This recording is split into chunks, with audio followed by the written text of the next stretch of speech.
અમદાવાદમાં ભુવાના બહાને સગીરા સાથે ગંભીર ગુનો આચર્યાનો ચોંકાવનારો કિસ્સો સામે આવ્યો છે. પોલીસે 32 વર્ષીય ચંદ્રકાંત ઉર્ફે ચંદ્રેશ પંચાલની ધરપકડ કરી છે.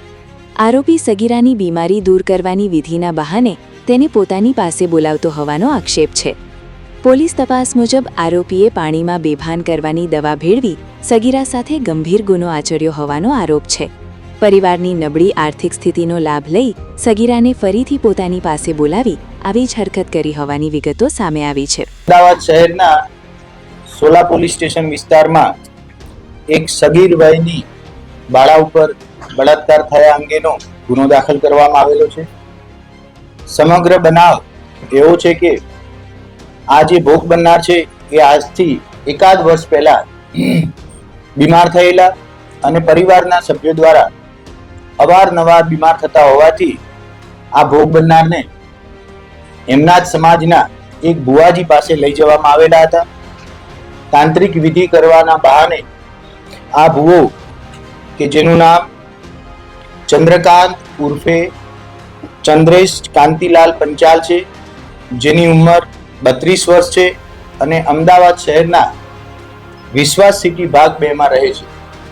આ આરોપી ભુવો અવારનવાર ભોગ બનનારના ઘરે જતો, વિધિ કરવાના બહાને ઘરના અન્ય સભ્યોને થોડી વાર માટે બહાર બેસવું પડશે એમ કહી અને અન્ય સભ્યોને ઘરની બહાર રાખતો. એ દરમિયાન કોઈ પણ કેફી પીણું પીવડાવી અને ભોગ બનનારને અર્ધ બેભાન જેવી પરિસ્થિતિ થાય પછી તેની સાથે શરીર સંબંધ બાંધતો. આવું 2 થી 3 વાર ભોગ બનનારના ઘરે એણે શારીરિક સંબંધ બાંધેલો છે.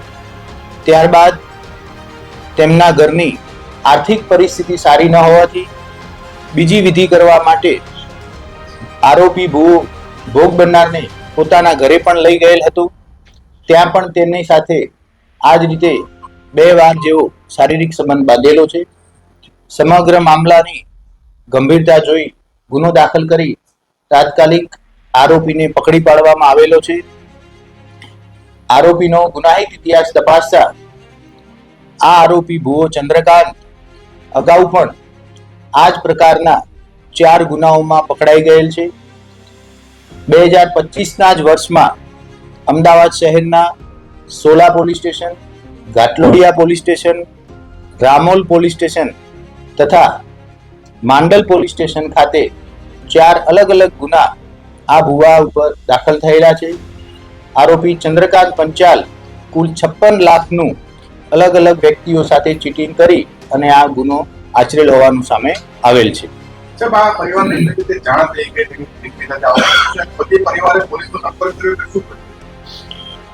જ્યારે આ આરોપી ભુવો ભોગ બનનારને પોતાના ઘરે લઈ ગયેલ એ દરમિયાન કોઈ 1-2 જગ્યાએ તેની સાથે ફોટા પાડેલા હતા.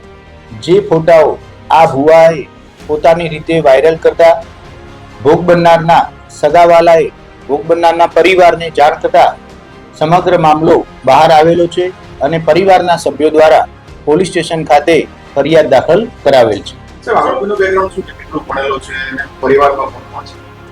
આરોપી વિશ્વાસ સિટી ભાગ 2 માં રહે છે. 32 વર્ષની ઉંમર છે. બાકીની જે ડિટેલ છે એ ઇન્વેસ્ટિગેશન દરમિયાન બહાર આવનાર છે.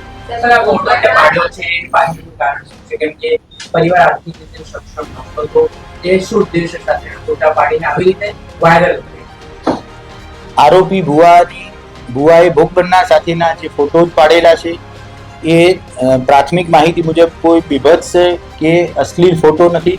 ખાસ કરી ખુલ્લી જગ્યાએ નોર્મલ એક પતિ પત્ની જેવા એસ્ટાબ્લિશ થાય એ મુજબના ફોટા લીધેલા છે. પ્રાથમિક તપાસમાં પોલીસનું એવું માનવું છે કે ભવિષ્યમાં ભોગ બનનાર પરિવાર તરફથી કોઈ પણ પ્રકારનું એલિગેશન થાય તો તેઓને બ્લેકમેલિંગ કરવા માટે થઈ અને આ ફોટા એને પાડેલા હોય એવું પ્રાથમિક દ્રષ્ટિએ જણાઈ આવે છે.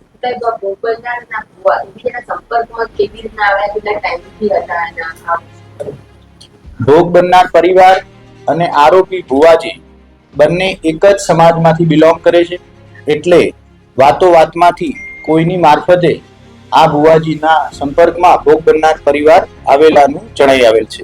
સાહેબ, ટેકનોલોજીના યુગમાં પણ લોકો અંધશ્રદ્ધા તરફ આગળ વધી રહ્યા હોય તો લોકોને આ મેસેજ શું આપશો કે જે આ રીતે વિધિ કરાવવાના નામે કે બીમારીના નામે ઉપાધિ આવે છે?